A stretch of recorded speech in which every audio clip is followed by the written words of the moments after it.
ripping and roasting. Yeah, that's what we do. Set 'em up, knock 'em down, make that cherry glow. Whiskey and cigars, the gentleman's cologne. Cheers, y'all. Well.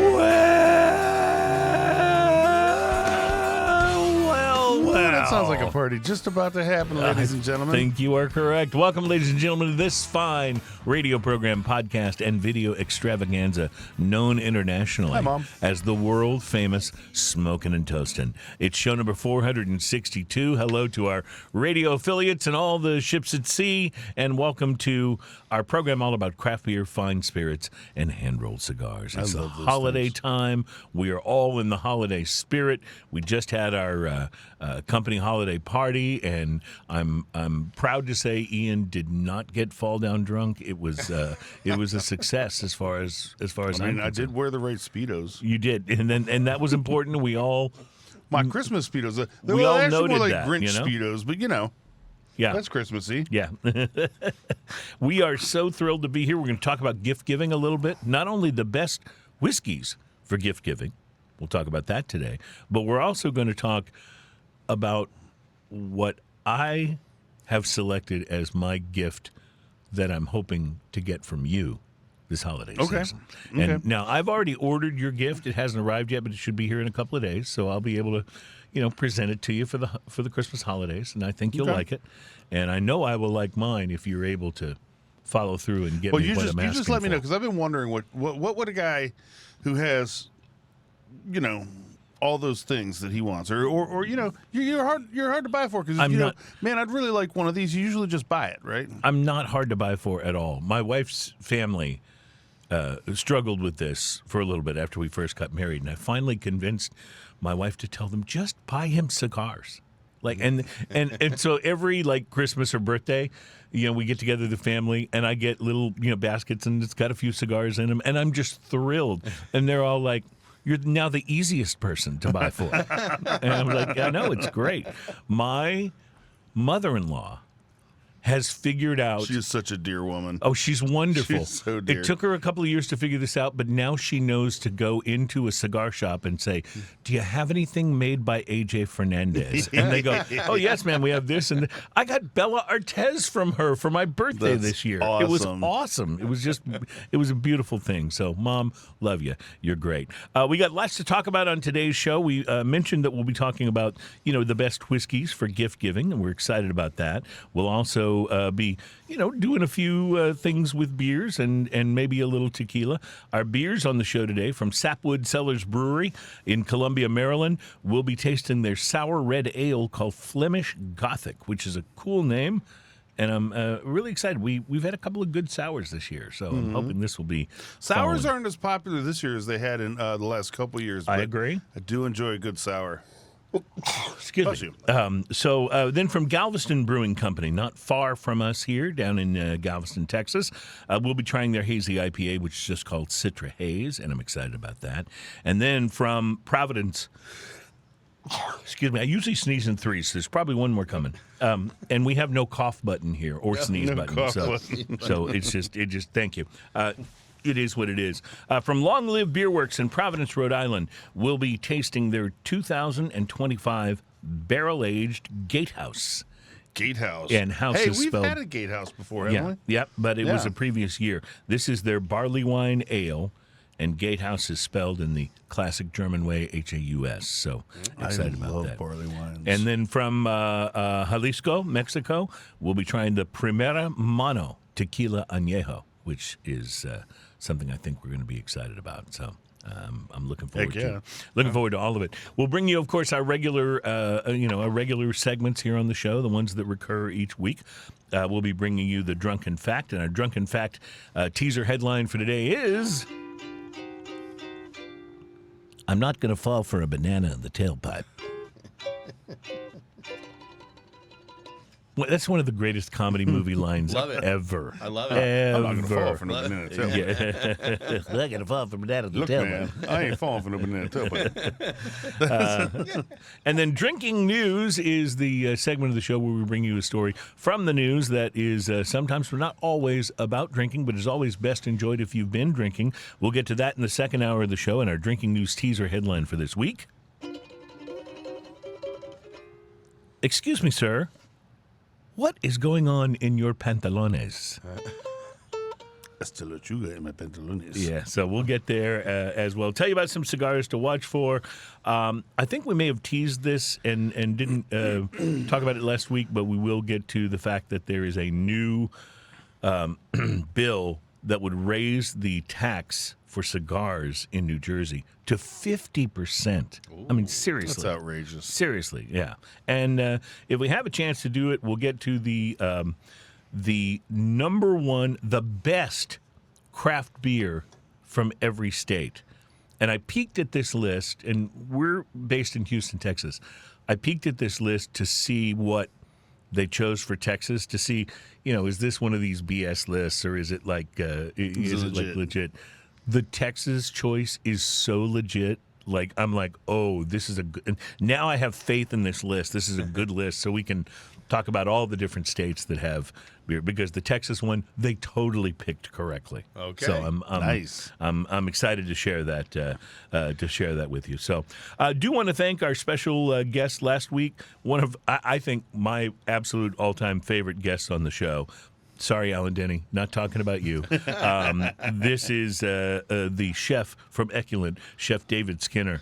And the reason I like him so much is not only is he fun to talk with on the show, but that food and those drinks, those cocktails. So amazing. Oh, my God. Outrageous. Yeah. Wow. So, and Eculent is one of those, very exclusive kind of foodie-oriented restaurants. There's no budget shopping there. Yeah, no, and they only have like a handful of tables. It's very small, but boy, if you go there, it is the place to take someone that you're trying to impress. If you're like, I don't know what I want to eat, but it's a special date night. Yeah, and it's gonna hit your pocketbook. Like, oh yeah, there's no doubt about that. Okay, so you just know that going into it, but you will walk out of there going, like, what just happened? Yeah, that's such an experience. 100%. I've told my wife about just the shows that we've done down there and the cocktails and stuff, and she is patiently waiting for me to take her on that same here. exciting date to Eculent, and we'll be doing that at some point very soon. I can promise. Hence, you that. our budget for new chairs got shoved back another month. Yeah, that's right. But you got to do what you got to do. And they have a lot of stuff going on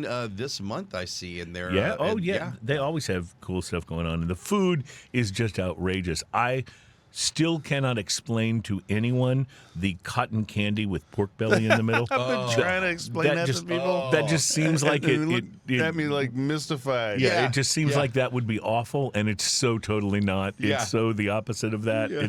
It's great. So amazing. Anyway, thank you, Chef Skinner. We love having you on, and those cocktails. Just unbelievable. Just outrageously fun. You guys want to go ahead and do the drunken fact? Let's do this and all right, put this one out of its misery. Fire it up. All right, here we go. Yeah. And now it's time for another smoking and toasting drunken fact. One of the great things about being in the studio is That's we my get jam. to hear the fanfare. It doesn't get put in post production, so I love that. Drunken fact for today. These are facts that are good for you to kind of memorize, and then you can drop them like a hot piece of knowledge at the next party that you're at. I should have shared this one at our Christmas party, at our holiday party for the company. It would have been great. People would have been like, "Ooh, he knows things." So here we go. What do you think the most popular item at Walmart is? The most popular item at Walmart wow. is toilet paper. Toilet paper? What do you think, Terry? Man, there's just so many things that you see, and I go to Walmart all the time. I can't. I mean, I could say something like it could just be Or Dr. B. I was going to say like That's the HEB. drinks. The drinks or something like that. The most popular item at Walmart is not stretchy pants. It is bananas. Walmart sells more bananas than any other single item that they have in stock. Really? Yeah. So You know what? I People, ate some Walmart bananas this morning. they're usually I pretty did. good. I actually 100% ate some bananas from Walmart this morning. And if you are planning to put the banana into a tailpipe, they're a good source for that as well. Yeah, so They're cheap and great. From yeah, that I would never have guessed that. By the way, No, that was too hard. I'd have guessed toilet paper. Right. I mean, you like said, that yeah. just makes sense. Yeah. Because Because you know what? Everybody poops. yeah, and you know the real fun when buying toilet paper though is to get it at like Costco, because you get like a pallet of toilet paper. It's like if you're one of those, if you're a person that has like room. if you have a spare room, Yeah. you know that guests get to stay in when they come Or over. a forklift. Yeah, just get a pallet of toilet paper, put it in there. You'll never go wrong. The 83 count toilet paper. Yeah, that's right. And it's all double roll stuff Yes, too. triple rolls. What are you talking So yeah, about? so you use it up like a roll a month, 83 basically. mega rolls. Yeah. So, You put it in the back of your truck, and the back of your truck sits down real low. Have you seen that? They have one that's like this super mega roll. I can't remember, it's a Charmin, but it's like, the real good stuff. But, grandma can get it and put it in the Yeah. spare bathroom for the year. well, and I've lived in tons of different apartments and houses across my life, and I have yet to find one where the toilet paper roll is far enough away from the wall to accommodate one of The those extra ones. big Right. ones. Yeah. That's right. It's a cool idea. You kind of have concept. to have that. You kind of have to go get the freestanding toilet Yes, roll. that's right. Yeah. That's right. Holder. That's The what. mega roll holder. Which, by the way, sometimes when you go into a restroom, you're like, who thought about putting the toilet paper here? Come on, people. So I've already poured today's beverage of mystery, and do it. The bomb. yes, here we go. The beverage of mystery. So the beverage of mystery is where one of us will bring in a beverage, and only the person what brung it knows what the beverage is. All of us will try it and talk about it, and then we do the big reveal. Smells as like to what the apple beverage cider. of mystery is. Yeah, kind of champagne-y. Yeah, it has a little of that apple on the nose, though, doesn't it? It is a little champagne-y, isn't it? It is a little champagne-y to me. Reminds me, what were the St. Arnold used to do those releases that were it wasn't the Divine that they released periodically, but it was the other one, the Bishop's Barrel. The Bishop's Barrel. It reminds me a little of the Bishop's Barrel. Always had that champagniness to it because often they were aged in champagne barrels and stuff. And so this has a little of that vibe to it, but it's also got a little appley. This is good. I kind of like it. Mm-hmm. I like the not sweetness of it. I feel like I couldn't call this a beer. This is a cider of some sort. Or I feel like I've brought you guys so many beverages of mystery that you have not liked, that every now and then I try to bring one in that I think maybe they'll like this one. Use a little more carbonation for me. there's no bad aftertaste on this at all. Right? Yeah. Yeah. It goes down pretty smooth. I agree with you. I would like it with a touch more carbonation, but I'd like a little more carbonation. But you're right; it doesn't have the aftertaste of any of the bad Carsa No, sweet. this is nice. Is that a beverage of mystery in your pocket, or are you just happy to be here? well, I'm so happy to be here today.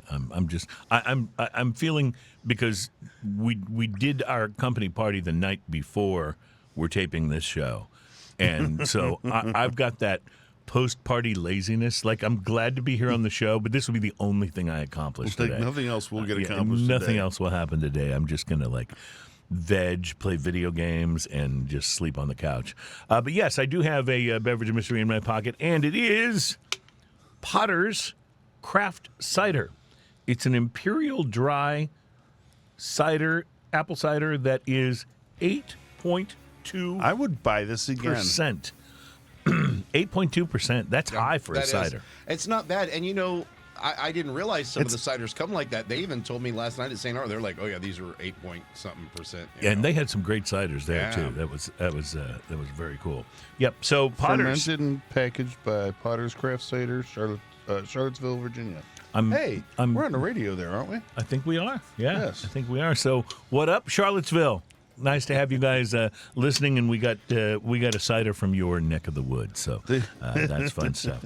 All right, we'll talk about the best whiskeys for gift giving coming up, and we'll get started on some of our beer tastings, which I'm really excited to get to. In fact, this Flemish Gothic sour red ale, I'm so curious about this one, so I'm going to be excited. We'll break that out next. This is Smoking and Toasting.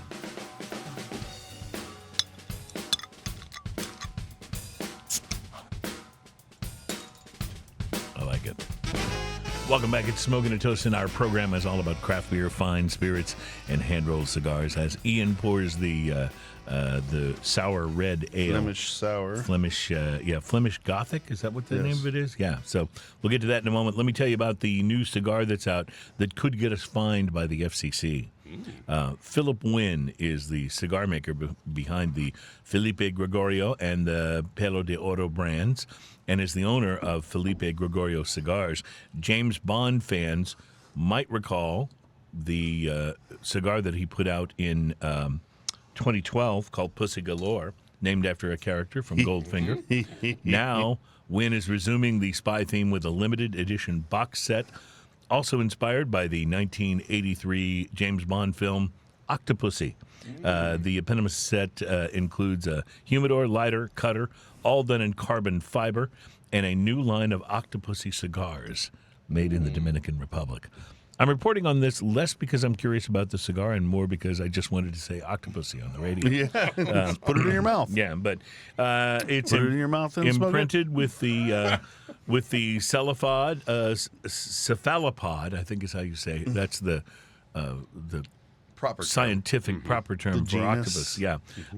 Each carbon fiber humidor holds 26 Octopussy cigars, 6x52, and it comes in two blends, Coral Red or Sepia Maduro. Coral Red's medium in body and made with a Rosado Ecuador Habano wrapper, while the more full-bodied Sepia Maduro is wrapped in a leaf of Mexican Negrito from San Andres. Both cigars consist of a Costa Rican Pelo de Oro binder and filler of Brazilian, Nicaraguan, and Dominican tobacco. According to Wynn, all of the fillers have been aged for 7 years, so that's pretty cool. Suggested retail price for the whole set is $728.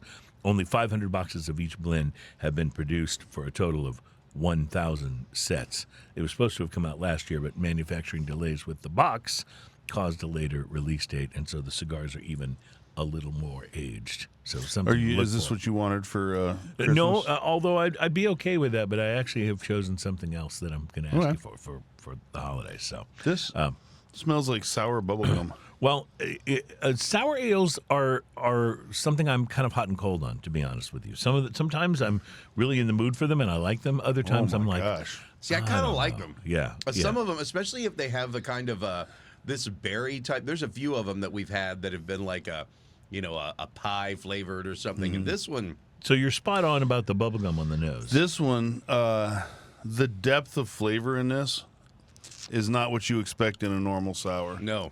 And also, Sapwood Cellars is not Dark what you cherry. expect for a beer a brewery name. You know, Sapwood Cellars sounds more like a wine thing, than a beer thing. It has a kind of It's also a little malty that you don't expect. Like there's a maltiness to it that, like, you don't usually get in a sour ale at all. This is out of Columbia, Maryland, Sapwood Cellars Brewery. It's out of control. And Columbia, Maryland actually is a little brewing hotspot. This is a blend of 1, 2, and 3 year sour reds aged in oak barrels coming out. Has a little cranberry flavor So, to it. yeah, I can like see a that little cranberry, sauce, the kind in a can. It's not sweet. A lot of times sours have the sour and then it's balanced with sweet. This just kind of stays with the sour. And in fact, it leaves a little bit of a bitter Most people on the palate. associate 3 year blends with pale beers, but this assemblage draws from 3 vintages of red sours aged in wine barrels. The 1 year was leathery and low acidity, firmly hopped. The 2 year was firmly acidic with dried berry notes. The 3 year was richly malty with deep oakiness. Together they create something we couldn't have found in one barrel. It's super complex. It's really interesting. All of the It's things you very described are there in the flavor profile, and it leaves you this sort of, kind kind of dystopian bitterness on the end that is very pleasant, but really begs you to take another sip. Yes. The Doritos effect is strong with this one. It was very good. Yeah. This is smells so Sapwood, good, too. Sapwood Cellars. It's called Flemish Gothic.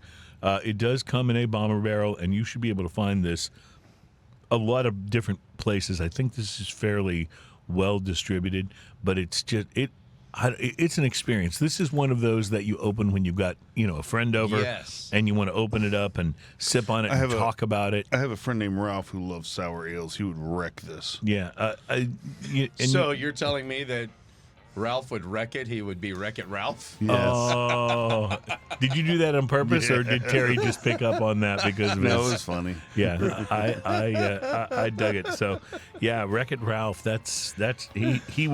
He would totally dig this. Also, it's true. Yeah, I do have a friend named Ralph. He would wreck and it. he would wreck this. Yes. Yeah, He loves sour He ales. loves sours. Sours, to me, they're a bit of an acquired taste, but I like this a lot. I would drink this. Very good. Floating down the river. Sours are funny because they're like an IPA. Like, how hoppy is an IPA? Well, it really depends on the style, who made it, and everything else. How sour is a sour? Sometimes they're just a little bit, and sometimes they're a whole lot, but it covers a lot of ground. I'm actually working on a self-help book, which I think would be good for people who bought and loved What Color Is Your Parachute, one of the more famous self-help books of all time. But mine's is going to be called How Hoppy Is Your IPA? How hoppy is your IPA? So, and I'm pretty hoppy with the whole thing. We got to take a break. Mine's called How Bitter Is Your Porter. I will be right back. It's Smoking and Toasting.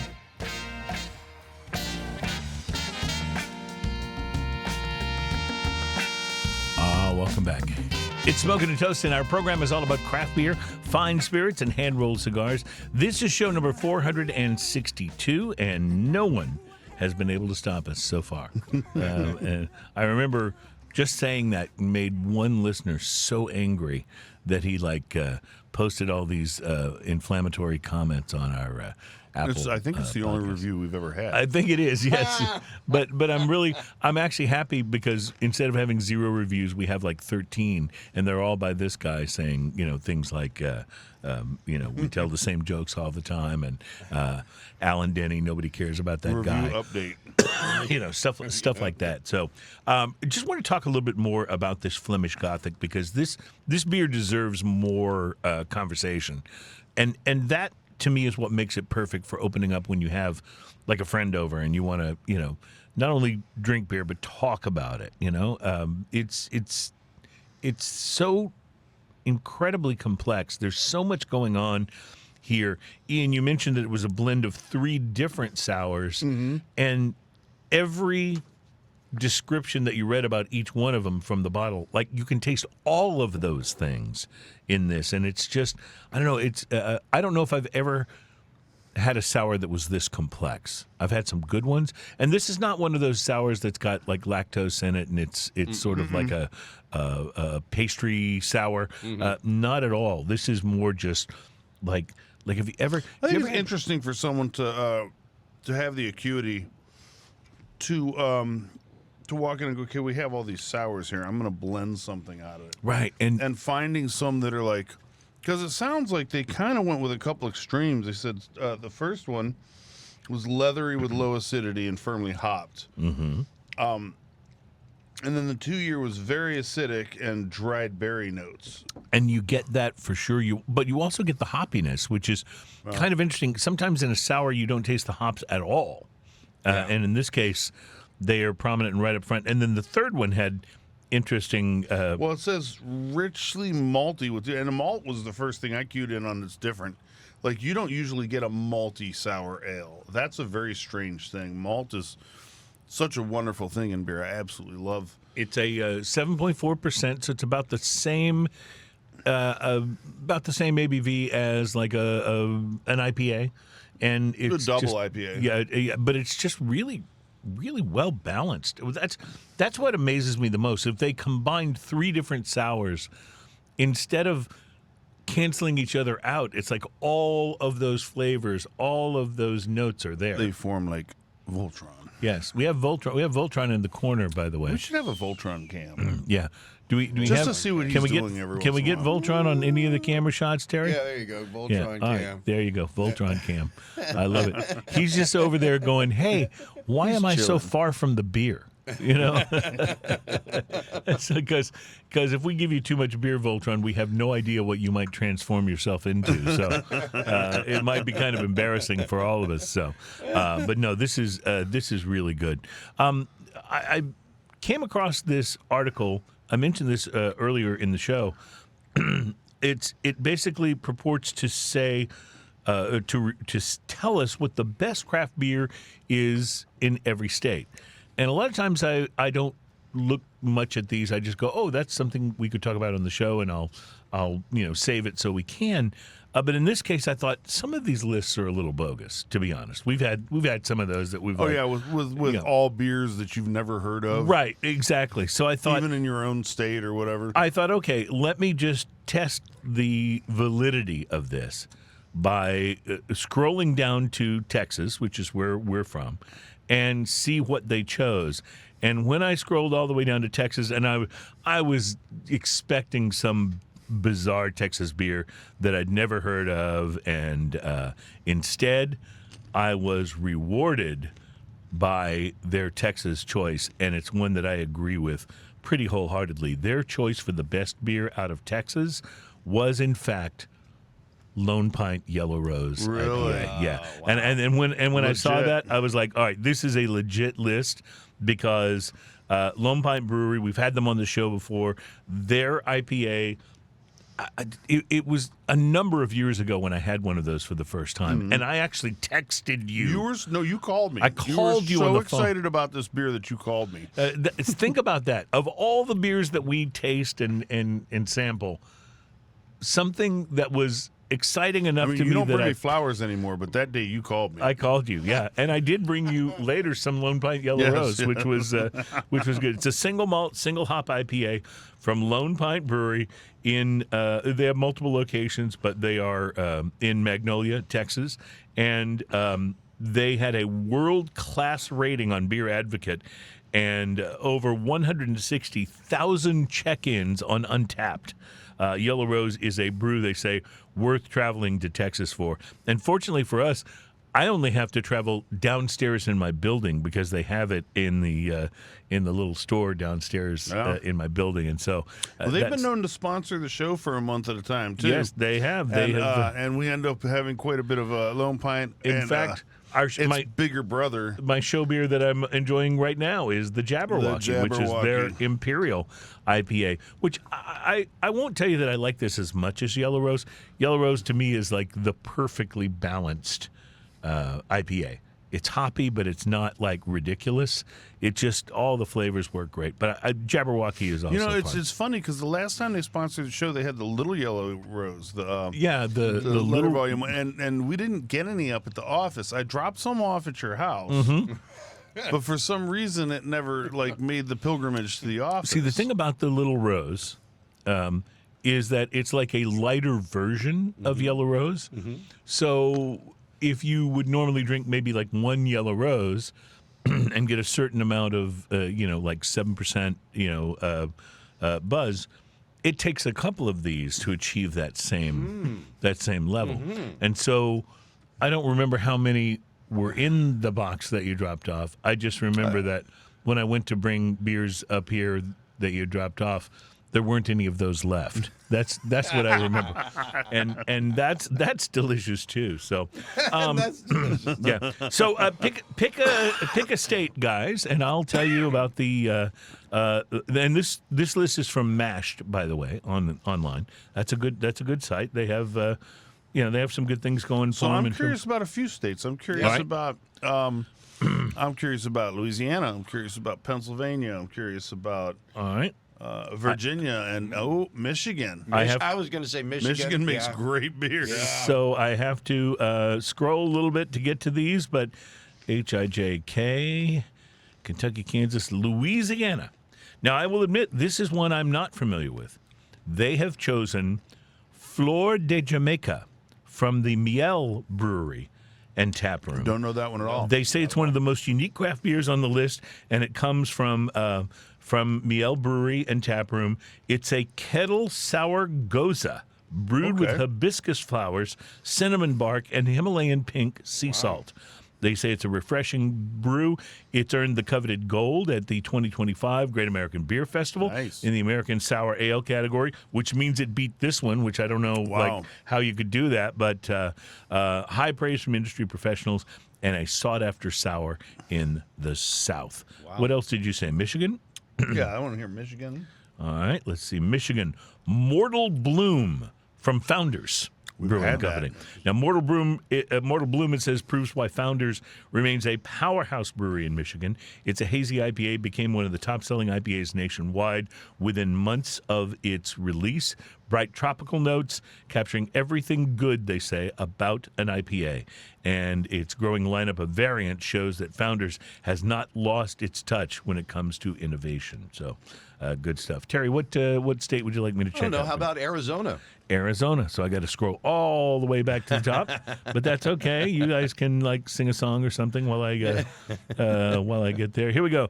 Alabama, Alaska, Arizona. Spellbinder from Wren House. Wren, like the bird, W-R-E-N. Wren House Brewing Company in Phoenix, Arizona. They say they brew the best craft beer in Arizona, and Spellbinder is a triple hop New England IPA with a perfect balance of tropical hop notes and creamy malt flavors. Batches tend to sell out quickly, so fans make sure to always have a 4-pack on hand. It's claimed by many as their favorite IPA, and it's been awarded a gold medal at the Great American Beer Festival. Now, so Oregon's been known for beer recently, too. So that you would think that's going to be pretty competitive. Also, I was just looking for the other end of the alphabet, so you'd have to keep I appreciate that. Yeah, you couldn't What ask state about, starts with Z? You couldn't ask about Alaska. You just had to go Oregon, LMNO, New Mexico, You could New just York. actually read these off. Yeah, I could, but it's more fun, I think, to scroll jump around. and to try and get there. Ohio, Oklahoma, and Oregon. The 6th peach, the Cognac Barrel Cuvée, Desgard Brewing. And this is one I'm not familiar with. Sounds good. High ratings on Untapped proved why the 6th peach, Cognac Barrel Cuvée, put the town of Tillamook, Oregon on the map for something other than Tillamook Creamery's top-ranking ice cream flavors. It's a spontaneous wild ale aged in oak cognac barrels with white Saturn peaches, and it is proof that Desgard Brewing knows what it's doing when it comes to barrel-aged fruit sours. Brewing. Yeah. Sorry, I was waiting for that last rhyme. Yeah, I know. So I'll just pick a few here without having to scroll too terribly far. South Dakota, they picked the So Dank IPA from Lost Cabin Beer Company. That's a great name. So Dank. I love that. The West Coast IPA stands out for its piney profile and truly embodies the pungent flavors and aromas one would expect from an IPA. How about Missouri? Missouri. Okay, let me just scroll back up to the M's here. M-N-O. New Jersey. M. Here we go. Nebraska and Montana and Mississippi and Minnesota and, sorry, I know this is Michigan. Wait, Missouri has to If you come think it's after painful Michigan. to listen to, you should try watching it. Right. Oh, it's like the worst, actually. Missouri, the B.A. Abraxas from Perennial Artisan Ales.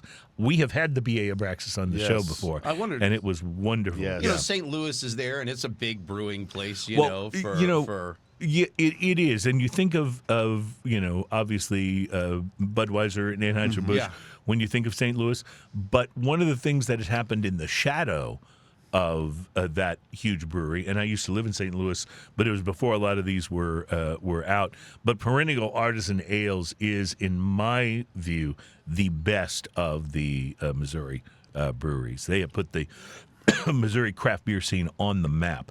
RateBeer.com claimed it one of the 20 best beers in the world. And it has a 4.62 rating on Beer Advocate. The public could not agree more.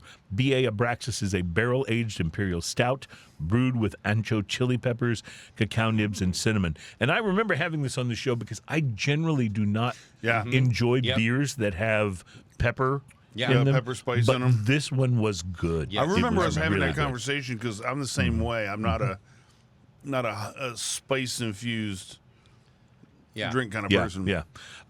Revision Brewing Company in Nevada, their Disco Ninja, a hazy IPA. Name alone. That's just right. what you buying wanna that try. Yeah, one. exactly. This one swept the 2020 USA Beer Ratings, winning Beer of the Year, Best Beer by Quality, and Best in Show by Country. So they picked that one as a big one. I like this one too, from New Jersey. Kane Brewing Company, Kane, Kane Brewing Company. The Mexican Brunch is there. Nice. Along with all the iconic New Jersey bites that you need to try at least once, they say. There's one sip that belongs right beside them. Bourbon barrel-aged Mexican Brunch is an imperial milk porter with an untapped rating of 4.53. And as you think, so it's a 1 to 5 scale. You think, well, 4.53, that's not, that's only like, that's half a point away from the 5. Do you understand how hard it is to get a rating that high on Untapped? Right. It's like, because there's always going to be some people who don't like it because it just isn't their thing, From New Mexico and La Cumbre Brewing Company. I've been to Albuquerque and visited some breweries there, and they were wonderful, but I have not been to La Cumbre. And next time I'm in that state, I'm going because I want to try Project Dank, an American IPA that's legendary. I would buy that on name alone. Among too. hotbeds, yeah, absolutely. Project Dank. Project Dank, I'm there with you. Now, this may be the best name of any beer on this list. It's from North Carolina. And Swells a Brewing, Swells apostrophe A Brewing. North Carolina's Outer Banks, they say, is home to the state's best craft brew. It's an Imperial IPA from Swells a Brewing. It won a gold medal in the Juicy or Hazy Imperial IPA category at the 2024 World Beer Cup. And the name of this beer, this is why I'm going to try this for sure. It's called Jimmy Buffett Ruined My Life. Now that is a great beer name. Son of a sailor. I like Jimmy Buffett just as much as the next guy. I mean, I appreciate all of what, he was able to do. But I lived in Panama City, Florida for several for several years. Ground Zero? And you cannot go to a bar in Panama City without some jerk sitting on a stool with the guitar in the corner singing Son of a Sailor or Wasting Away Again in Margaritaville. And it just got to be too much. It took me years after I moved away to be able to listen to Jimmy Buffett ever again. Fathead's Brewery and Saloon in Ohio, Headhunter is their golden child when it comes to craft beer. It won golds in the World Beer Cup and the Great American Beer Festival. Also named one of the 20 best beers in America by Craft Beer and Brewing magazine. It's easily considered one of the most decorated IPAs in the country. And I just have to mention Oklahoma because we love this brewery so much. Bourbon Paradise from Prairie Artisan Ales in Oklahoma. That's where you have to go if you're going brewery hopping in Oklahoma. But there's so much more. Maybe we can come back to this in a little while and try a few other states because I know we have listeners everywhere. So thank you for joining us for this episode of Smoking and Toasting. We'll try to get to your state when we return. Thank you for listening and drinking with us.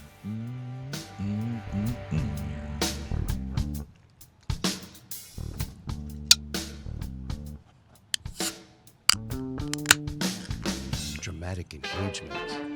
I love that crack of the opening of a beer. And it's interesting because when I was opening that cider that we had for the beverage of mystery, it doesn't crack. Cider doesn't crack the same way. No, it's a very specific thing as that beer. beer does. There's a beer crack that's just like absolutely perfect. That sound is wonderful. Speaking of wonderful, really love this list from Mashed of the best craft brew from each state. I know we have an affiliate in South Carolina, so let's talk about the South Carolina beer that they chose. It's from Westbrook Brewing Company, and we have had Westbrook. Yes, we've had some Westbrook beers. I don't know if we've had this one. I don't remember, but I want to because they chose the Key Lime Pie Goza from Westbrook Brewing Company nice.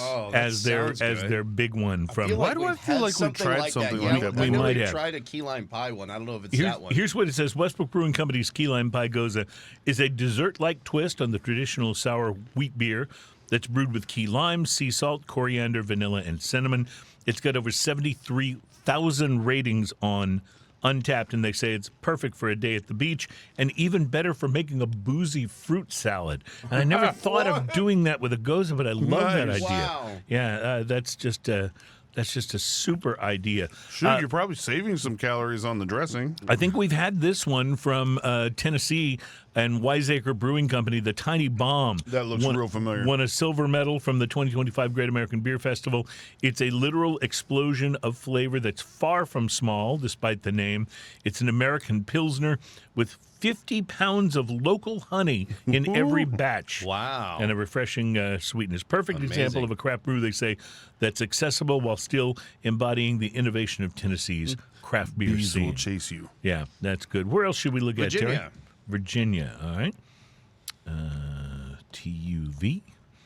Takes me a moment to scroll, and there's all this, that's the thing about looking at stuff on here. There's all these ads I have to switch. Here's an ad for a cat purse. Ooh, a cat purse. Does that mean you get to put your cat in the purse and take it with you? Ian? Did you say You Virginia? might need one of those Virginia. We got two affiliates in Virginia, yeah. Port City Brewing Company has brewed an optimal wit beer. Brewed with 100% Virginia-grown wheat. Port Brewing Company's Optimal Wit isn't just Virginia's best craft beer. It's an ode to the entire agricultural identity of the state. It's a Belgian-style wit beer. It earned a gold at the World Beer Cup and has multiple medals from the Great American Beer Festival in the Belgian-style wit beer category. Wow. So, yeah, very cool. How about Maine, just to see, because they're, or Massachusetts, I'd say. Massachusetts. Yeah, Massachusetts. Because Boston's there. I have lived in Massachusetts, so I can tell you there is an incredible craft beer scene. Yeah. And by the way, if you're in Massachusetts, do not sleep on Harpoon. I know they've been there for a long time. Those guys are innovative and wonderful.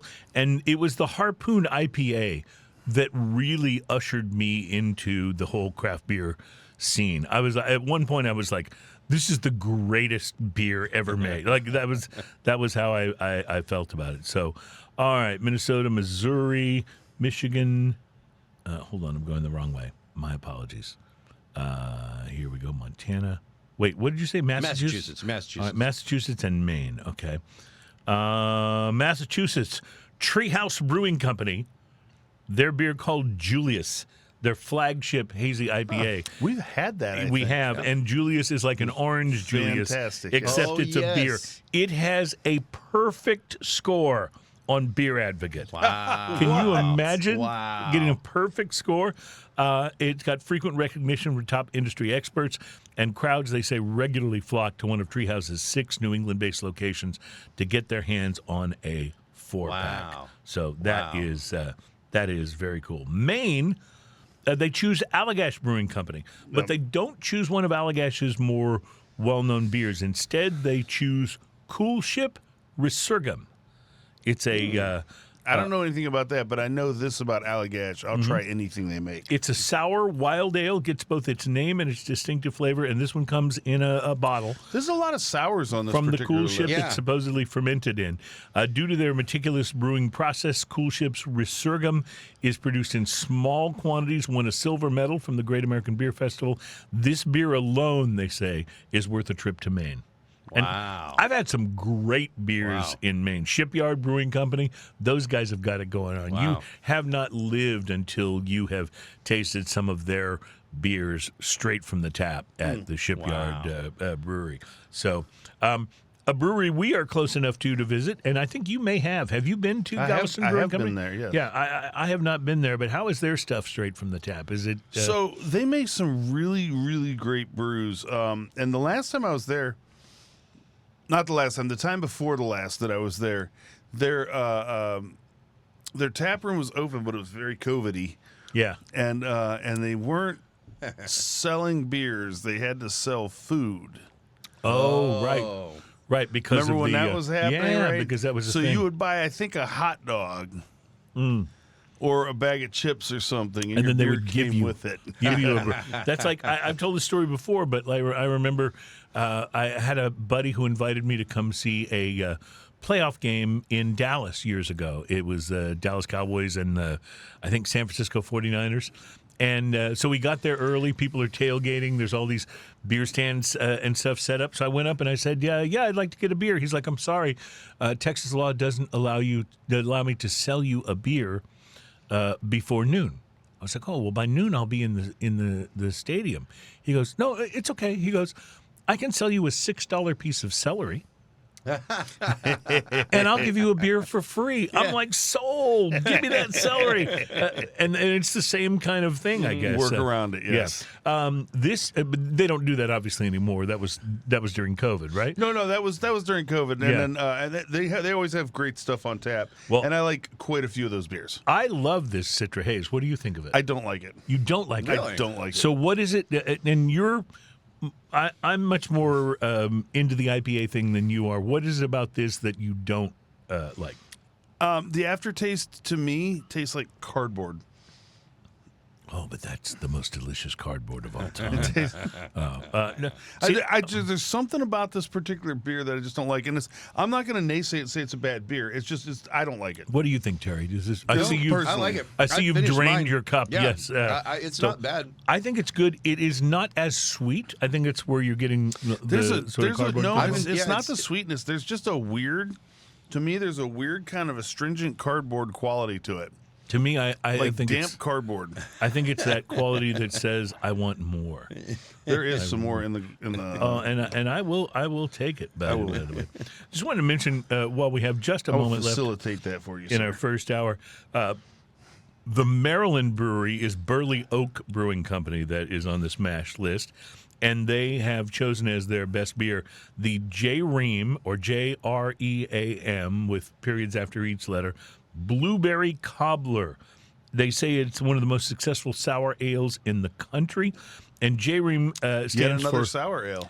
Just rules everything around me. They say it's the best craft beer in Maryland. And I've lived in Maryland, and there are a lot of craft breweries in Maryland. So that's a pretty good fruited sour ale praised for its authentic replication of the nostalgic dessert Blueberry Cobbler. Regularly receives high scores on Beer Advocate. I just wanted to mention Indiana because we've had beers from this brewery before on the show. Three Floyds Brewing Company in Indiana. Yeah. They have chosen their Zombie Dust. Zombie Dust is a very solid beer. Yeah. Highly coveted American Pale Ale. First released in 2010. Used to be difficult to find outside of the local area. Weirdly enough, the first place I ever tried it was in Vegas. No kidding, really? They had it on tap randomly at a bar that me and my wife stopped at. We were just wandering back and forth. It was 114 degrees outside. Yeah. And we stop, and there's a beer called Zombie Dust. I was like, I'm trying that. Yeah. And it was delicious. Yeah. All right. We got to take a break. We'll be back with the second hour, which means Drinking News is on the way, and we'll get to a little more beer tasting and a little bit of tequila before we're done. It's Smoking and Toasting. Yeah.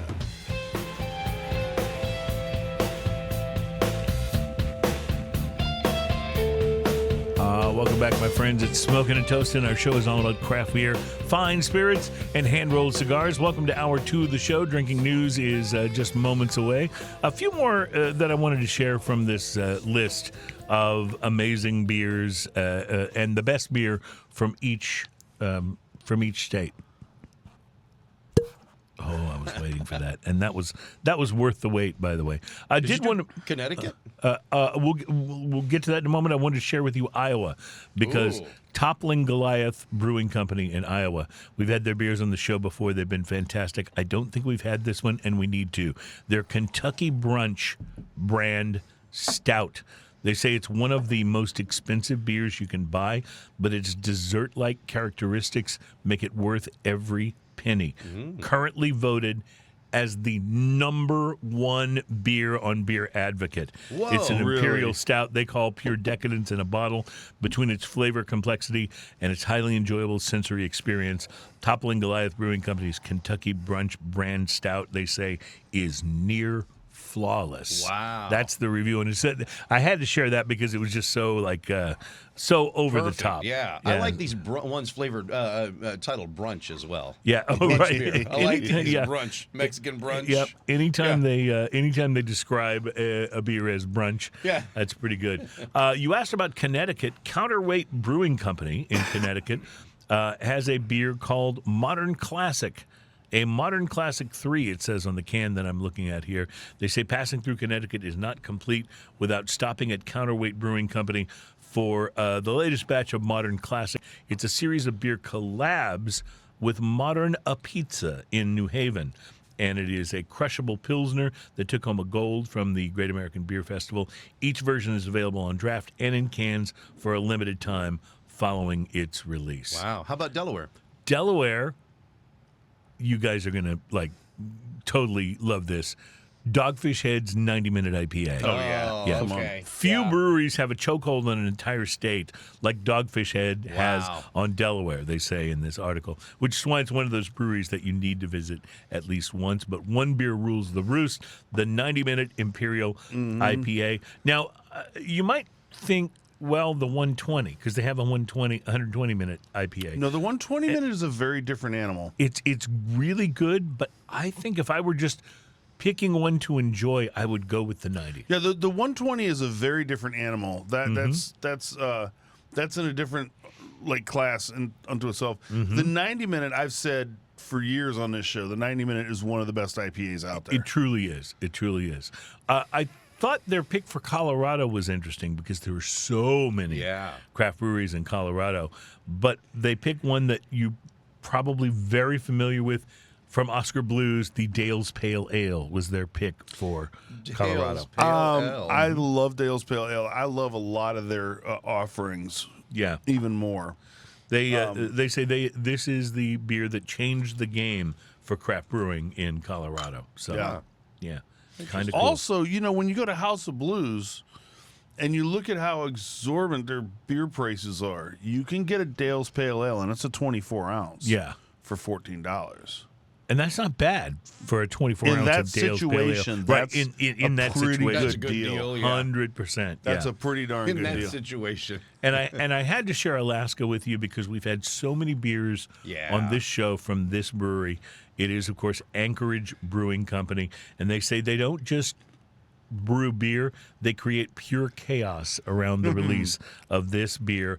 A barrel-aged barley wine with such a cult following that its 2020 release practically broke Tavour, the online beer store. Ranked as one of the top 20 among over 400,000 beers on Beer Advocate. It's a deal with the devil barley wine. I totally want that so bad. And they do release it every year. So we'll work on getting this year's for you and want and that so bad. Try to get it on the show. But Anchorage, these guys that brewery just rocks. Yeah. Like I have almost no reason to ever want to visit Alaska except for Anchorage Brewing Company. And ice. Yeah, right. That'd be the reason to go. It's like, well, why are you going to Alaska? Well, are you familiar with Anchorage Brewing Company? Alaskan brewing is pretty good too. Yeah. Oh, you're absolutely right. They are good. There's actually a few breweries in Alaska that are quite good. Alaska Brewing has a white that is spectacular. And I'm not the world's biggest fan of whites, but it's which one makes the narwhal? Is that Alaskan? I think it is Alaskan. Alaskan, I think, right? Mm-hmm. I think Narwhal, which, by the way, is not only a great beer, but one of the most annoying kids songs ever. Narwhal. Yeah, it's right behind Baby Shark is one of the most annoying. No, I was going to say there's nothing more annoying than Baby Shark. Yeah. No, it's number 2 definitely on the list. And I just wanted to mention Angry Chair Brewing in Florida. Their barrel-aged Imperial German Chocolate Cupcake Stout. Need I say anything else but just the name? They say also it's also Angry Chair. Yeah, Angry Chair. That's a great name. It sounds kind of like a Soundgarden album, doesn't it? Yeah. Angry That's Chair. Right. Yeah. It's tequila time, my friends. Ian has poured us a little bit of this tequila, and I don't know if you noticed, Ian, but I was definitely up to speed with OSHA requirements. Yeah, you have you this definitely cleared the plastic off the top, so I didn't have to worry about any plastic cuts. Yep. And you cleared the top of the bottle. Although I have to say, I did drip a little bit, so I'm not sure if the Well, maybe I should have done maybe it's more. bottle design. I should have done more. The nose on this is fascinating. It's on me. It is. It's got a little not bit just your regular tequila. You don't just get just agave. It's yeah. The agave is there, but there's also like a little bit of chocolate. sweet. Wood and vanilla. Wood and Vanilla, Yeah, yes. I love vanilla, as I think the Bare Naked Ladies may have said it best when they told us that vanilla is the finest of the flavors. Did they say that Stacy's mom has got it going on? No, that was Fountains of Wayne. Oh, gotcha. Yeah. I did get to meet Stacy's mom in person one time, and she was yeah. Did she have it going on? Oh, she absolutely had it going on. Yeah, Rachel Hunter, she was Good to know. Man, Yeah. just amazing. This will take us down a very weird path, I'm sure. But hottest female celebrity I ever met in person and was just absolutely smitten by, Daisy Fuentes. Oh, I can. Oh, yes, she would. Now this is back in the early '90s. I would absolutely, yeah. But wow, Yeah, see, it was yeah, just like yeah. just standing next to her. You're like, I have no shot, but I'm so okay with She just standing was here and amazing. appreciating it. Yeah, and she was a absolutely sweetheart amazing. too. Oh yeah, Daisy yeah, Fuentes. yeah. She was on MTV, right? Yeah, she was on MTV, definitely. Yes, back in not the that I day. watched her at all, all the time. Yeah. Alone in your room. Exactly. Yeah. So, Why is the door locked? but this tequila is wonderful on the nose. Have you done enough Oh, is research? that what we were talking about? Yeah, I think it was before we. Do you have a female celebrity that you've met in person that blew you away? Lisa Loeb was pretty amazing. Lisa Loeb. wow. See, I just can't I stand didn't realize who it was until after I'd been talking to her for a few minutes. yeah, you don't want to hear my Lisa Loeb story. And I did love her in Hot Tub Time Machine 2 when they came back and Lisa everything. Loeb or yeah, Daisy no, Fuentes? Lisa Loeb. She was in you there watch because a lot of movies. yeah, because they came back and the universe was all different, and so Craig Robinson was writing all the songs and he was writing to Lisa Loeb, and she was the cat lady for the video in that universe. I'd just like to say, when you have Terry on the show and he drops a reference from a movie, it's not just Hot Tub Time Machine. It's Hot Tub Time Machine 2. Yes. I'd just like to point out the Police Academy 5. 5. Yeah. John Wick 19. Yeah, exactly. This tequila is wonderful. It's absolutely fantastic. It's fascinating. It has too. got just a real abundance of complexity and flavors. It almost doesn't smell like tequila. Like it's definitely tequila, but at the same time, it doesn't smell But like there's tequila. so much more to that aroma that is not The- the tequila. The aroma. This smells like what the best candle in the world should smell like. It's pretty fantastic. Oh, I love it. And see, my favorite candle up until now was the one from Gwyneth Paltrow. Oh, Do you know the one I'm talking about? no! Did she? Yeah, when she was selling all her stuff. Yeah, the name of hawking it her is wares? "This Candle Smells Like My," and I'll just say yes, the JJ. Yes, yeah. It isn't the JJ. She says the actual word, and I know we could probably say that on the radio, but I just don't want to get our There's whole affiliates monologues on it. cranked up. But this candle might even be better than that. So, This smells so good. yeah. This is. It's so complex, and the retrohale on this is spectacular. Amazing. If this was a cologne, people would just follow you. Yeah. They might not even know why. no, officer.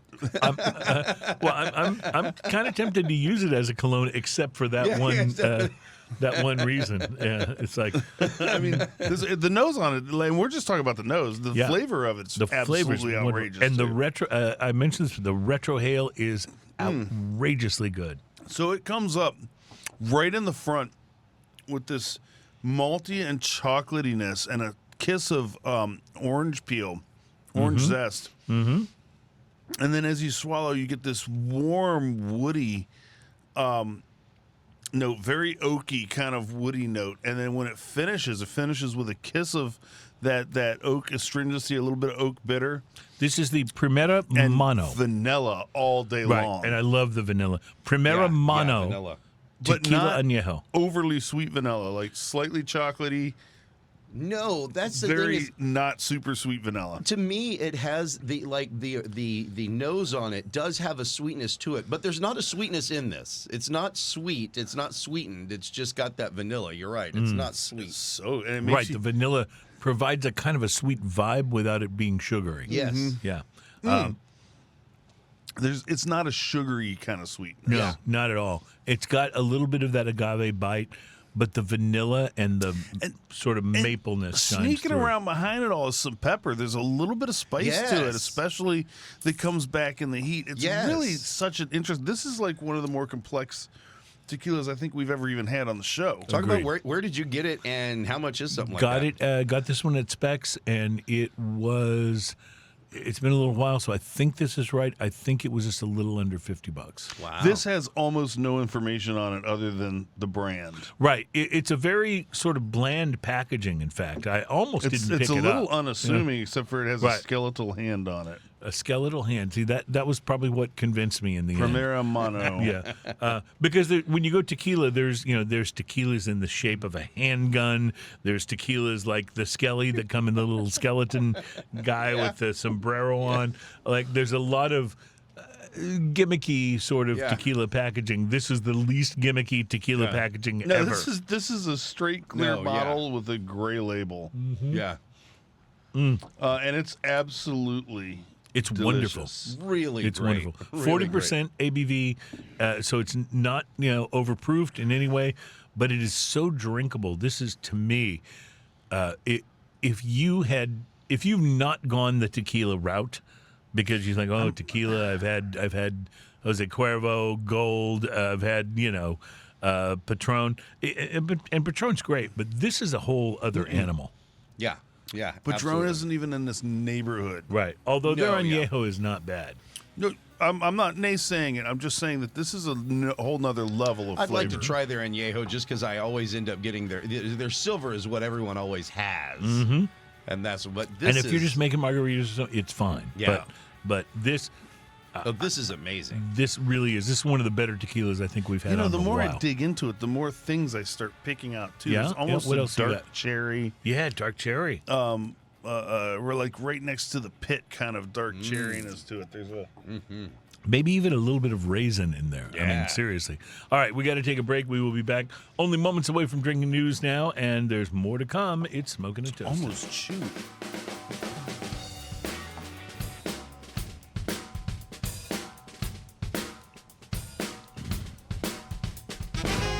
Welcome back to Smoking and Toasting. Our program's all about craft beer, fine spirits, and hand-rolled cigars. During the break, I tipped my microphone a little bit, spilled some beer, and so we spent most of the break just cleaning up, right?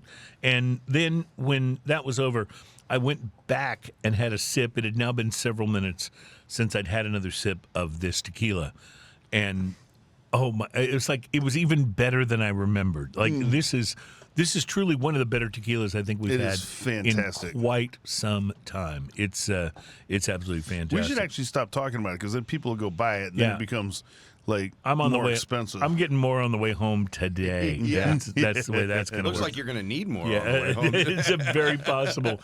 Ian, do you have a chance? We also realized we hadn't talked about the cigars we smoked this week. So you have a chance to smoke last anything night interesting? after you tried getting me drunk. Yeah, I did. And made I me was drink nothing somewhat but successful. Christmas ale for 3 hours. Mm-hmm. It was the worst thing. I can't believe you're you did complaining that. about this because... And then made me eat delicious fajitas. Mm-hmm. So good. Yeah, those fajitas were good. Really good. At the Christmas party and everything. I went home and turned on my fire table and sat outside. It was a little chilly. Mm-hmm. It was really nice. And I fired up the League of Fat Bastards Series L. Nice. I eat a baby. Had to do that. League of Fat Bastards Series. They have two cigars. They have the Series O and the Series L. Mm-hmm. That I had, and I decided I would have the Series L. This is a Robusto coming in a 5x50, Ecuadorian wrapper, Nicaraguan binder, Nicaraguan filler. The appearance on this chocolate brown, leathery, and oily wrapper, small veins and smooth overall, very firm feel with a band and a footer. These cigars come in, I think, $12-ish. and a good chunk of that $12 goes towards funding for men's mental health. Cool. So it's an interesting kind of cigar because it's also a charity cigar on top of that. Yeah. The pre-light sniff on it, I got Barnyard and Earth, sweet and creamy kind of note. Pre-light draw, I used a clip, had a medium draw, sweet creamy coffee, classic tobacco, some dark fruit hiding around in there. The initial light on this was Nicaraguan pepper blast. Nice. Ish. It wasn't a huge Nicaraguan pepper, but it was a Nicaraguan pepper blast-ish. Creamy cocoa and black pepper and leather on the lips. Retrohale was spicy pepper and coffee. The first third of the cigar comes in sweet and creamy cappuccino with leather and black pepper. Retrohale is black pepper and sweet coffee. Solid ash, perfect burn. Proposed pairing, Belgium-style ale. I was drinking a Duvel with this. Nice. Yeah. Because or you a weeded can. bourbon, something along the lines of like a 1792 sweet wheat or a Weller or something like that. Sweet. Second third of this, brownie batter and sweet cappuccino sneak in. Leather and dark fruit remain constant. A light toasty note sneaks in as well, and pepper kind of lightens up a little bit here. The retrohale is sweet and peppery with cedar. Solid ash, perfect burn. The last third of the cigar, more of the same, sweet and earthy. Retrohale is sweet and peppery with cedar. What a delicious cigar. $12. I'm giving this a 6. Nice. Worth every penny. Nice. Plus, a good chunk of those pennies go to a charity. I'm all for it. Buy this cigar. It's great. And by the way, if you listen to our show on your local radio station, first of all, thank you.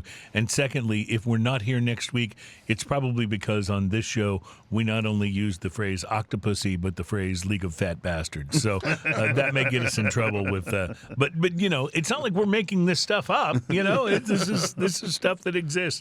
I had the Caldwell Long Live the Queen, Queen's Coronet Maduro this week. It's a smaller cigar. And the Caldwell Long Live the Queen line has been highly revered and sought after since its debut. In 2023, the La DC Distribution Group, which had been primarily a pipe tobacco company, acquired Caldwell cigars, and the Maduro version of the Long Live the Queen was their first release after the acquisition. Now, since the original Long Live the Queen line was such a big hit, there was a lot of attention paid to the Maduro version after the company's sale, a kind of an indication of things to come for Caldwell.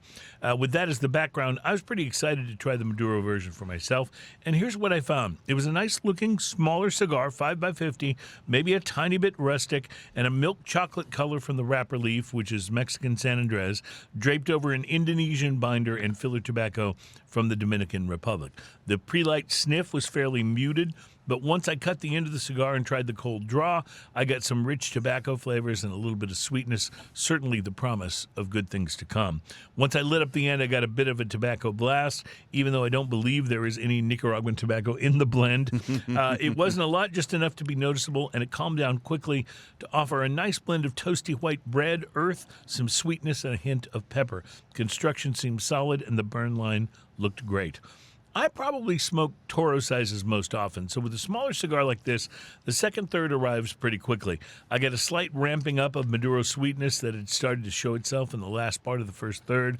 Other than that, the flavor stayed pretty consistent with the first part of the cigar, with only maybe the pepper becoming more prominent on the retrohale. By the final third, pepper had slid into the driver's seat, and the earth sweetness and a hint of cocoa sat in the back and kept asking, are we there yet? The mix of flavors was interesting, but not all that varied, except for the pepper climbing out of the also-ran category to take over the profile by the end.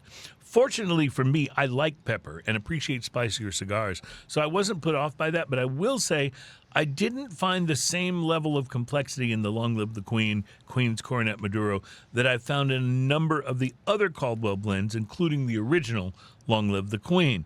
Construction stayed consistently good. I had no burn issues and no relights. Strength and body started out medium, and thanks to the pepper, ended up more full-bodied in the final third. While the Queen's Coronet Maduro didn't blow me away, it was consistent and a nice hour-long break from visiting with the family over the holidays. I was all set to give the cigar a solid 5 until I looked up the price. The MSRP for this baby is $13 to $14 per stick for a small cigar. Now, in fairness, I did pay a lot less than that because I grabbed a mazzo of these on sale online that allowed me to get them for half of that. So, at $13, sorry guys, but at least in my experience, it didn't quite live up to the price. At $5 to $6, it's totally worth it for a smaller, shorter smoke. So at $13 a 4, but at 5.5 or 6, a solid 5. So those of you who don't know our price to quality scale, it's a scale of 1 to 10. If you get a 5, you get exactly what you pay for. Right. Anything above that, you're punching above your weight class. Yeah. Anything below. And a 4 could be good. It could be a really great cigar, which this was. It just might be a little pricey. But again, I got it for less than that. So if you look, you can find these for less online and whatnot. In fact, I got them on Cigar Page for about half that price. And we got to have the Cigar Page people on because we're giving them way too much free advertising. Yes, so, that's right. All right, we got to take a break, and we will return with drinking news. That is next. This is Smoking and Toasting. Welcome back. It's Smoking and Toasting. Our program is all about craft beer, fine spirits, and hand-rolled cigars. I just want to mention before we get into drinking news that I recently updated my iPhone. I think I had like a 13 or something, so I got the latest one, which is the 17. But one of the unfortunate parts of that was that some of the old apps that I have aren't around anymore. And when you get the new phone, you have to like re-download everything. And like my little recorder app, which I used to record people saying I had to take my gator to the vet for our line in the drinking news song, I can't download it. It's like they don't make the app anymore, and so those are all lost for eternity. We should maybe see if our producers can go back to some of our old shows and extract those. Yeah, pull them out. Yeah, that might not be a bad idea. Not a bad idea. In the meantime, though, I thought we'd just task Terry with saying had to take my gator to the vet for the song this time. But to make it more interesting, Ian, I thought maybe you should just randomly pick what accent you would like Terry to use when he says I had to take my gator to the vet, and we'll see how he does. Oh boy. So boy. Terry is our recording producer. What accent should he use? Irish, Hispanic? I think you got to go straight Scottish. Scottish. Okay. So this will be don't try it until the time. Yeah. Groundskeeper Willie. Yes, exactly. And McIntyre from the WWE and all that. Simon Pegg from the Star Trek movies. Yes, exactly. All right. So Terry will be attempting to do the Gator line with a Scottish accent. And by the way, if it's not good, that's even better. Just want to say that. So we're going to laugh at him. No pressure, Terry. With all that as the prelude, ladies and gentlemen, it is time for drinking news. Drinking news, drinking news. Now it's time for drinking news. A Florida man with one arm said he had a gator for a pet. When asked about his absent arm, he said, I had to take my gator to the vet. Drinking news. Sounds just like a Florida man, doesn't it? Now it's time for drinking news. You made me giggle while I said it. Cheers, y'all. Drinking News is a segment on the show where we bring you a story from the news that is sometimes, but not always, about drinking, but always best enjoyed if you've been drinking. And while Ian opens our final beer of the show, which had a lot of wax on it. So that was kind of a flat fall of the cap, but like almost no bounce either. Because of all the wax, so it's time for drinking news. You know, in my life, I have not been involved in a whole lot, thankfully, of litigation. I have gone to court to fight a traffic ticket, which I'm proud to say I won. And I've testified once when one radio company was suing another one. I was also a part of one settlement where the radio station that I was working for got sued because of something I said on the air and should have fought it in court, but because we would have totally won. But they chickened out and settled for a few $1,000s. And by the way, what I said on the air, it was not League of Fat Bastards, just so you know. That was not it.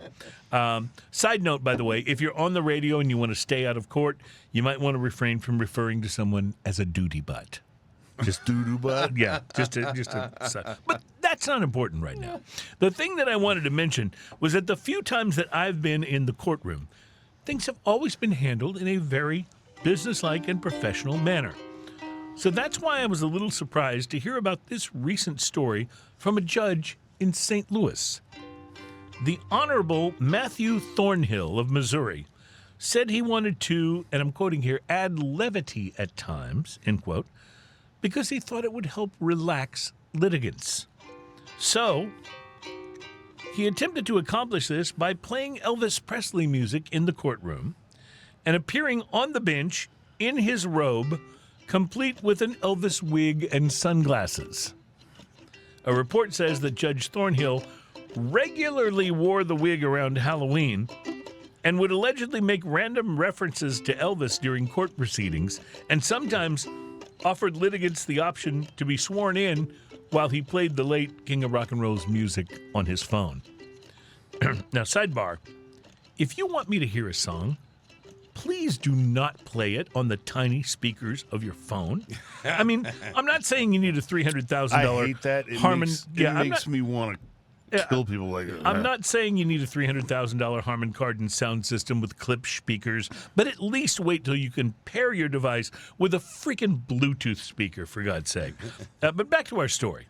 As jarring as it might be to hear Jailhouse Rock while you're on trial for something that could potentially send you there, this particular judge seemed to think that it would loosen things up a little bit in the courtroom. The State's Commission, I caught that, by the way, that was very good. Nice. State's Commission on Retirement.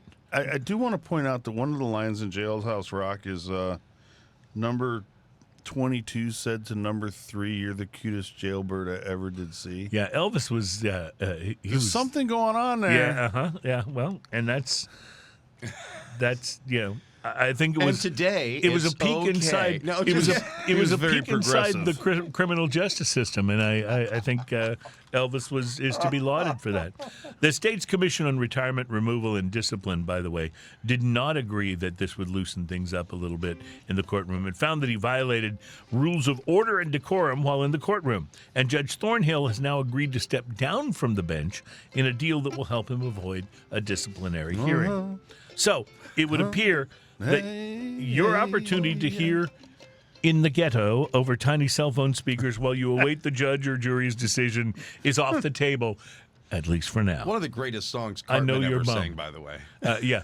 My favorite version of it is the Cartman version from South Park. But our main story on today's Drinking News involves Jesse August Martinez, a California man. I don't have a California thing. I thought you were going to break into like Beach Boys or something for me there. Yeah. I couldn't think of Beach Boys quick enough. They all could be California men. So California men who caused... So did George Michael. Yeah. It caused a bit of an incident when coming back to the United States through Tijuana. It seems that Martinez, who had all of the correct documents and identification to re-enter the country, created suspicion among Border Patrol agents due to a large bulge in the front of his pants. Now, I can tell you guys... I'm just happy to be here, guys. ...that I've often run into the same problem at the border. And let's just say that some of us have the physical characteristics that might be noticeable in that way, especially if you're wearing tighter pants, right? If that's not you, you probably would not understand. But in fact, this particular California man went with that as his explanation, telling officials that they were just noticing his extremely large, I believe the correct phrase in Spanish is el wiener de pantalones. But customs agents were not buying his story. So they proceeded to pat him down, which I will just say is number one on my list of reasons why I would not want to work as a Border Patrol agent. To me, that seems above and beyond the call of duty. I don't understand what's wrong with a pocket chorizo. But when officials did the pat down, they weren't quite prepared for what they found. Jesse August Martinez had, wait for it, not one, but 2 live parakeets hidden in a package in his pants. The birds, identified as orange-fronted parakeets, which are native to the western Mexico and Costa Rica area, had apparently been sedated, but were still breathing. U.S. Fish and Wildlife vets were able to revive the birds and give them a physical to determine their viability. Who gave them mouth to mouth? I'm not sure exactly how you give a parakeet that's been lodged near someone's junk a physical, but apparently these Fish and Wildlife guys are professionals and they know what they're doing. He's lucky they didn't wake up and eat the worm.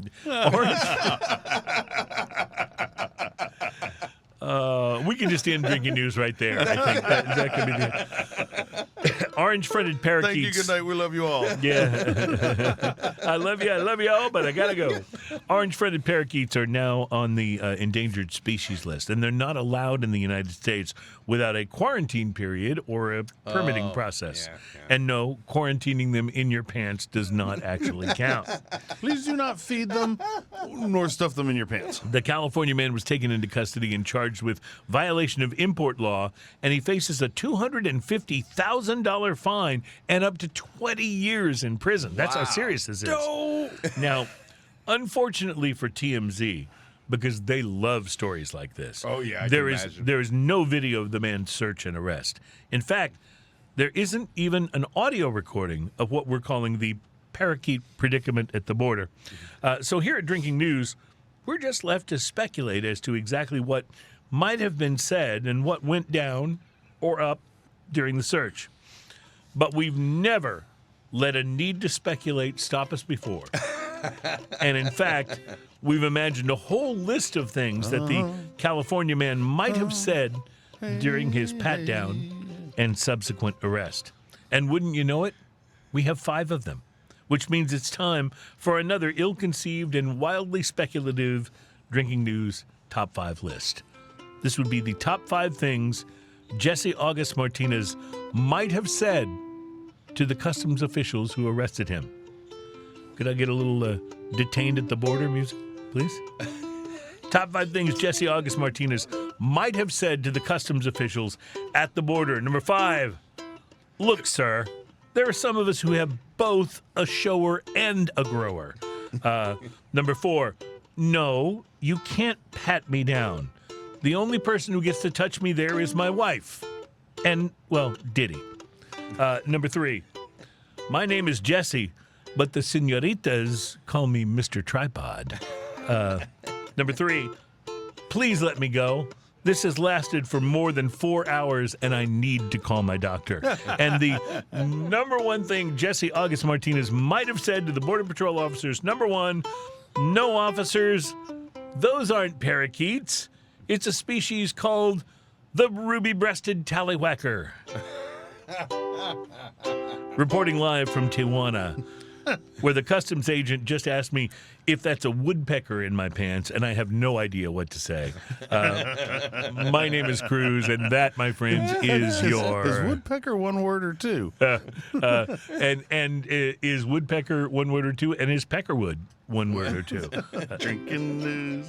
Drinking The world may news. never know. That's our time for drinking news. Cheers, y'all. I just want to hear Terry's Scottish gator Have to line. take me gator to the vet. If it's not Scottish, it's crap. Why is it that it doesn't matter how bad the Scottish accent is, I still see Groundskeeper Willie in my mind. Exactly. Yeah. Exactly. And why was he always? Use me, Skinner. Why is he always so angry? That's Yes, the he great is thing. always He's so a angry. groundskeeper. He's so mad. Yeah. I don't know why. Well, I there have you to go. clean up after these children. All right, Ian has poured our final beer, and it's a barley wine, so I'm guessing he's going to hate it. It's from Long Live Beerworks, and these guys are based in Providence, Rhode Island. And this is the 2025 barrel-aged Gatehouse. So this is something they do every year, the barrel-aged Gatehouse. What's a date on the nose? Yeah. It brings a tear. Oh, yeah. In Like, a the good best way? possible In the way. best possible way. Okay. All I've done is sniff it. I have not... This, you said it has date on the nose. It has date all the way through it. Reminds me of... Yes, it does. Is it in Indiana Jones where, Yes, like, the the date, dates are yes. poison, Yeah. and he grabs it and goes, Yeah. bad dates. And the monkey was dead over there because he ate Yeah. the date. Yes. But these and are the- good dates. And the port barrel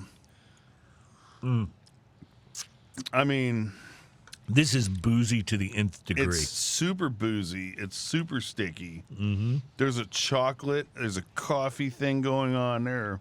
If you have not had a barley wine before, this is something to find.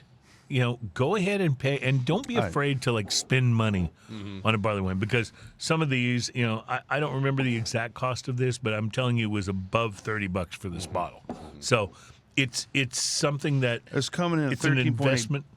but it's also it's a special thing. Mm-hmm. It's not a I'm going to sit down and drink 3 beers. Mm-hmm. This is I'm going to open this when I have someone over that will appreciate this. Right, and we're We're going going to to sit down and we're going to have a couple glasses of it. So date a dried fruit, but there's also this wonderful bourbon-y quality to it. Would you say? There's almost bear with me, there's almost a bourbon style barbecue sauce thing going on. And that may sound like it wouldn't be good, but trust me, it is. This is so good. Yeah, trust me, it is. This is a true real deal barley wine starting off on this.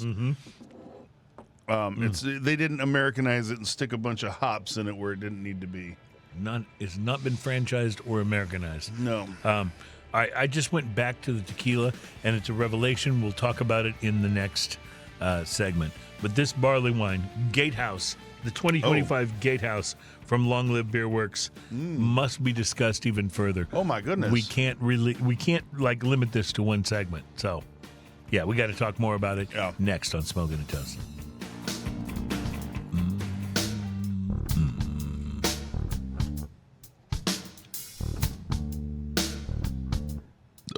I'm happy. I had to take my gator to the vet. Welcome back. It's Smoking and Toasting. We are the burp and happy thing is a reference to last week's show, which I'm not even going to try to explain. Just go back and listen to it. I think it was the drunken fact. So That was 2 weeks ago. 2 weeks ago. Wow. Yeah. Okay. Very cool. Yes. Very I'm letting this joke linger. Because as we know, the joke gets funnier the more you times have that to? you It tell it. does. Yeah. Did you have to let it linger? Oh,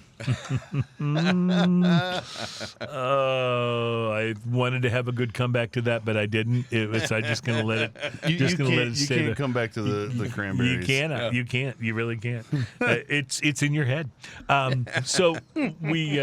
So okay, that was pretty good. You got to admit that was good. We are drinking this. Long Live Beerworks 2025 Gatehouse. I think it's a barrel-aged barley wine, and I think it may be one of the better ones we've had in a while. Would you agree with that? Because you're the barley wine guy, And right? it's boozy. It's so crazy. It turns this tequila into marshmallows. And that's quite a feat, actually. I never drank a tequila in my life and gone, okay, marshmallows. Yeah. It's This pretty is- amazing. This is totally putting me in the holiday spirit, and I think it's good, because we're only a couple of weeks from Christmas now, and this is a fun thing to do. And Ian, I wanted to let you know that I've found what I want you to get me for. Okay, so you got your Christmas list Christmas. ready. I got my Christmas list ready for you, and what I want from you is a humidor. Okay. Okay, because humidors That's are pretty simple. Yeah, humidors are important for for cigar fans, and this particular humidor. It's a specific humidor. Yeah, it's a specific one, not just any humidor. I want this specific humidor because it is found in the all-new Sonderwunsch Porsche Panamera. Oh. The humidor is in the car. Okay. Okay. Does that mean I have to buy the car? Yes. Wait, isn't You- the Panamera? you can't Isn't the bu- you- Panamera the 4-door Porsche? Yeah, It's which a little It can weird, be. don't you It think? can be a Okay. 4-door. All right. I think there's a 2-door too, isn't there? no, the Panamera is Is it always a a 4-door? And It's a beautiful. I want one. I certainly don't own one now, but I have had a Porsche before. I had a Boxster. Okay, and so I loved first it. off, I want to point out 2 things about the Panamera. 1, 4-door Porsche. That's weird. 2, station wagon. Yeah. That's what I it's love not about really a station wagon though. It's just a 4-door. No, it's a Porsche. 4-door Except Porsche. for it's a station wagon. It just has Kinda a got back little seat. station wagon no, vibe, because after the second set of doors, it doesn't come back down and Yeah. go sedan. It Yeah. has goes that straight back, SUV station wagon type style. thing. No. I'm looking at it. It's a sedan. Let me it's see. totally a sedan. Look, there it is, right there. See? I don't want to spill my stuff. Yeah. Still got 4 doors. All right, so those of you who are listening, look up Porsche Panamera Sonderwunsch, SONDERWUNCH, Porsche Panamera. It was revealed at the recent Icons of Porsche Festival in Dubai because, of course, it was in Dubai. So this has a humidor built in? Has a humidor built in, yeah. And that's what I want for Christmas. Okay, so I just want a vehicle like that if I don't smoke in it, it actually goes down in value.